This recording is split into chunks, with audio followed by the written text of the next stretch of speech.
So, the ancient religion of Babylon, they all have one thing in common: the sacred feminine.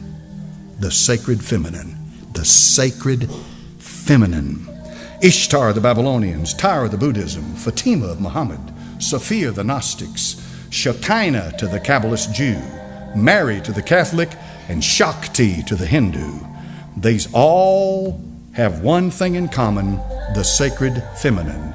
And the sacred feminine is going to take you back to the source of light, because the light that resides in that place that Plato talked about, you need a path to get back to that light. Listen, this is important.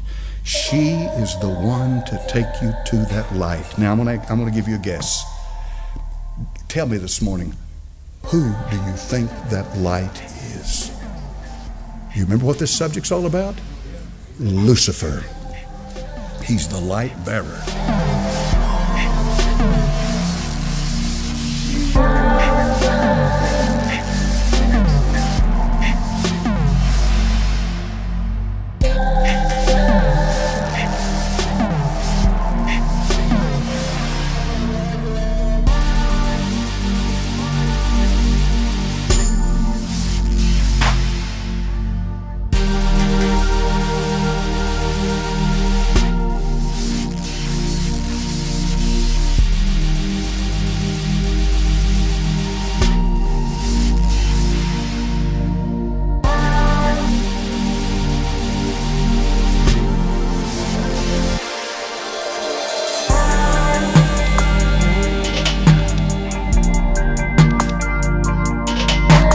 She is the one to take you to that light.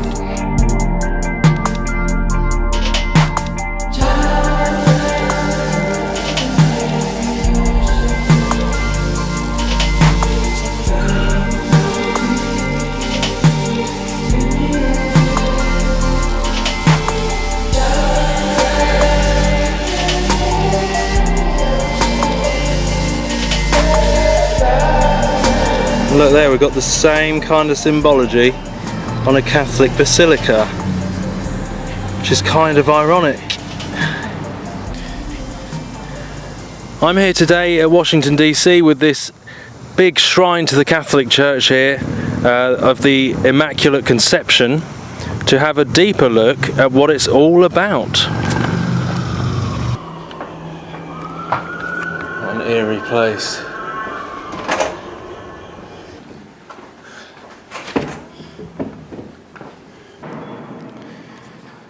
So let's go down into the belly, the underworld, where masses take place, into the heart underneath this, the tomb of this huge temple.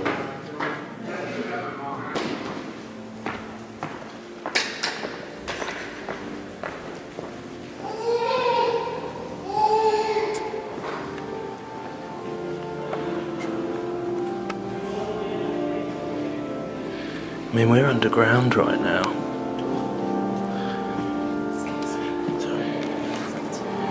This is underground, this is in the belly, underneath the big temple.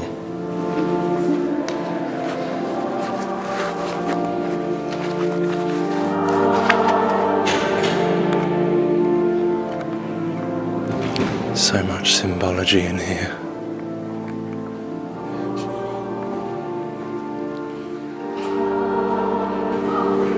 The National Shrine of Immaculate Conception.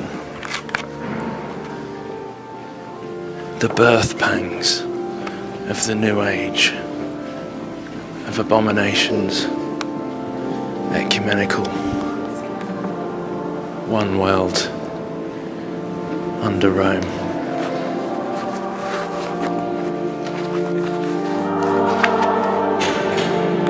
It's like an expensive hotel.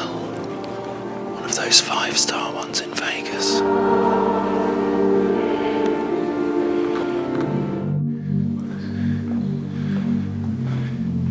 I mean, if that is not revering the Mother.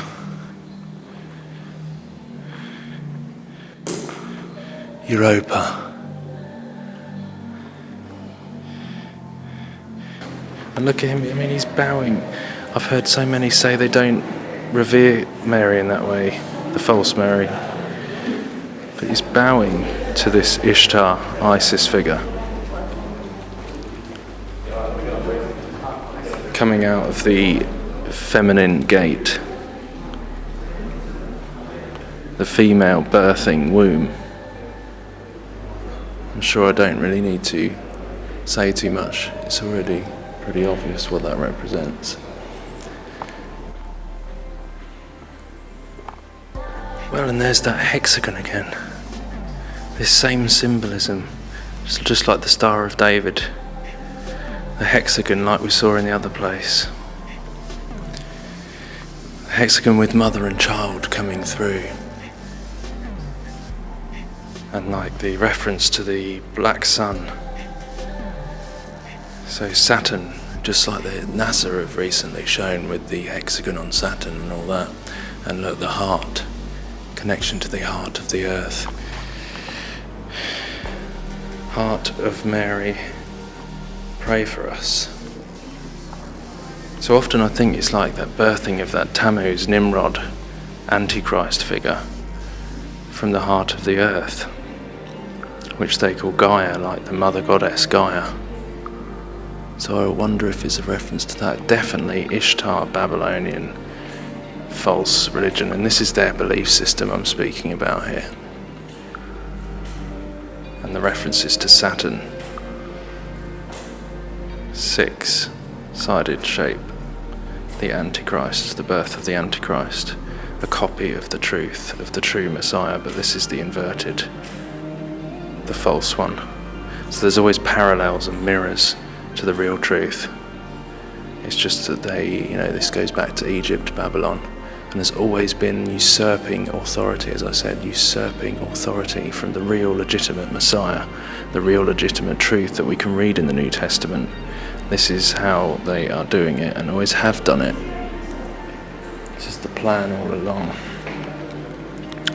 The fallen plan, the kingdom of darkness, our enemy, to usurp and trick and mirror and copy, to mislead people.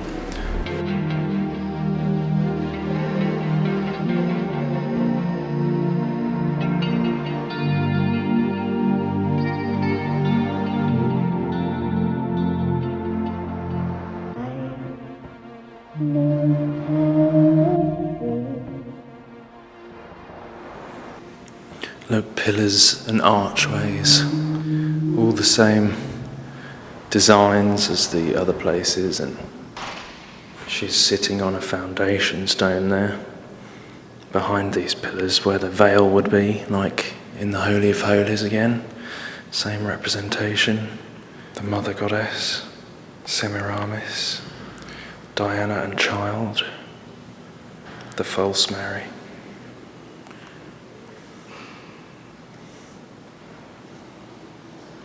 Oh my goodness. And once again, you see IXXI, which is Roman numerals for 9/11, on the cup.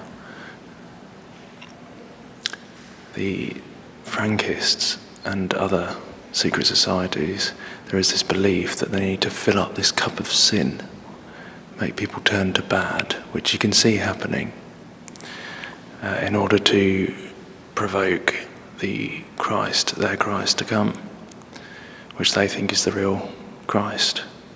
But that's their belief. They believe they need to fill up this cup of filth, this cup of abomination, as we're told about in the Bible, that will happen.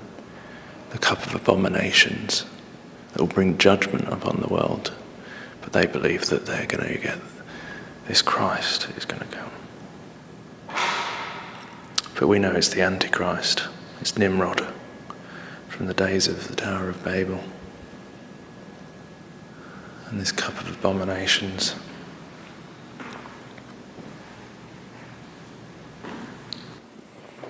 Mate!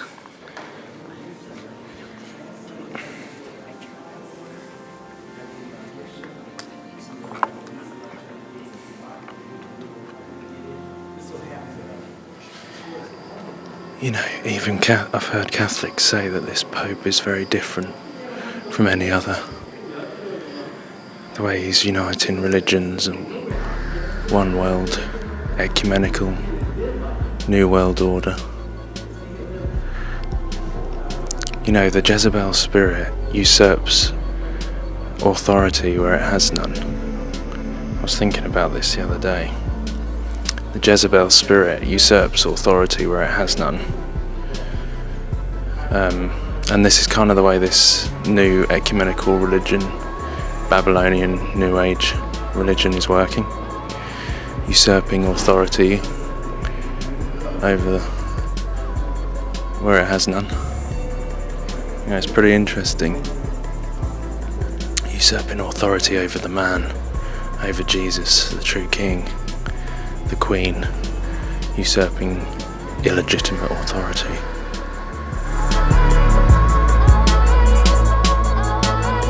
She is the one to take you to that light. Who do you think that light is? Lucifer.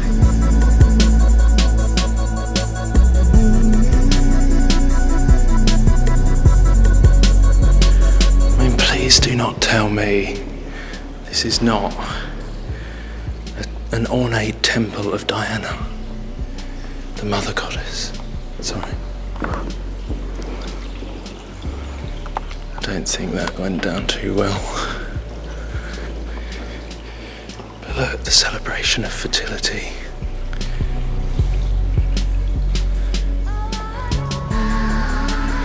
The birth of Tammuz.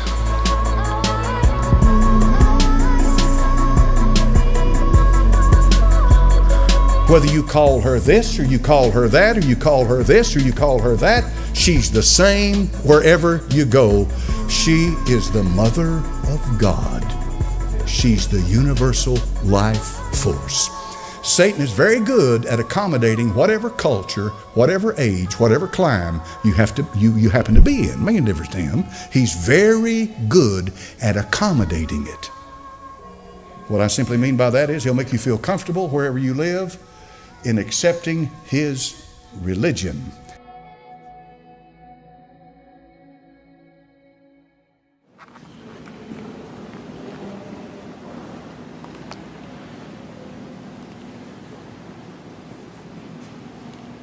You say you were going to take it back? See, look, even here it's saying to receive the scroll and to break open its seals. Oh my goodness, I didn't even realise this was here. I used this picture in a video the other day. That is Apollyon the Destroyer. Mars, the Roman god of war.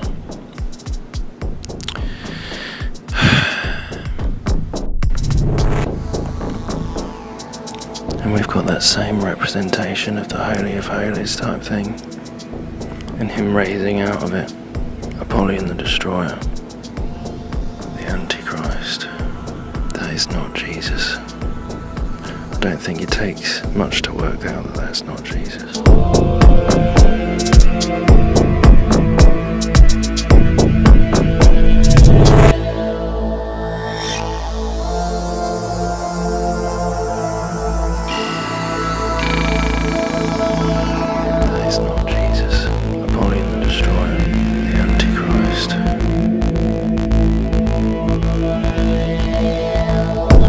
Our coverage this morning of Pope Francis in America with Nora at the White House. Nora? Thank you, Gail.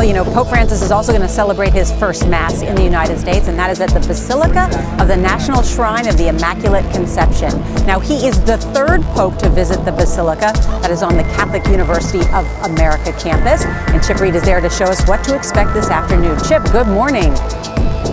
Well, good morning. Around here, most people simply call it the Shrine, and it is a beautiful building. It is the largest Roman Catholic church in America. In fact, they're expecting about 25,000 people here this afternoon to see and hear the Pope celebrate Mass.